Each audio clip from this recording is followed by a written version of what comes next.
Praise the lord. స్నేహితులారా, ఈ మధ్యన నేను నాకు బాల్యం నుండి తెలిసిన ఒక సహోదరిని కలవడం జరిగింది.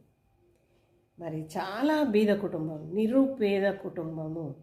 అట్లాంటి కుటుంబంలో నుండి ప్రస్తుతం తను ఉన్నతమైన స్థితిలో ఉంది, చాలా గొప్ప స్టేటస్లో ఉంది. అలాంటి సహోదరిని నేను కలిశాను. మరి తను మాట్లాడుతూ ఏమందంటే, నేను ఈరోజు ఈ స్థితిలో ఉండడానికి గల కారణం ఏంటి అంటే, నా జ్ఞానాన్ని బట్టి నేను కష్టపడి ఈ స్థితిని సంపాదించుకున్నాను అని. మరి ఆ మాట అనగానే నాకు కొంత విచిత్రం అనిపించింది, బాధ అనిపించింది.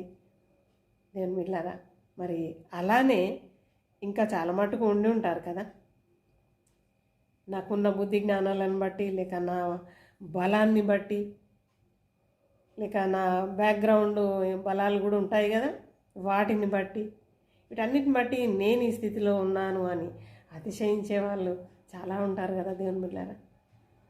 కానీ దేవుని పిల్లలంగా అలాంటి అతిశయం మనకు తగదు.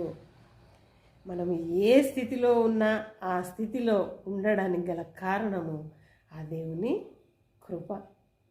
అది మర్చిపోతున్నాం దేవుని బిడ్డలారా. నా జ్ఞానము అనే అతిశయంలోనికి వస్తున్నాం. మరి సరి చేసుకుందాం, దేవుని కృప మీద ఆధారపడడం నేర్చుకుందాం. మరి ఒక దైవదాసుడు ఒక అద్భుతమైన పాటను పాడేవాడు.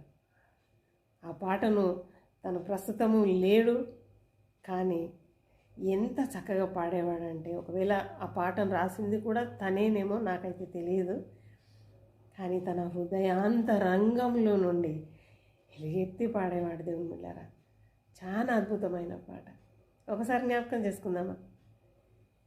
నాదంటూ లోకానా ఏది లేదయ్యా, ఒకవేళ ఉందంటే నీవిచ్చినదే ప్రభువా. కాదంటారా?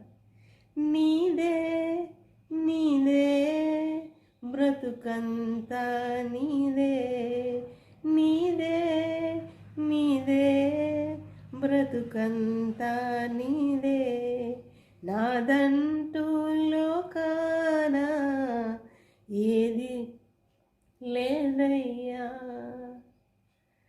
ఈ మాటను ప్రతి ఒక్క విశ్వాసి కలిగి ఉండాలి. అటు కృపలో దేవుడు మనల్ని నడిపించునుగాక. ఆమేన్.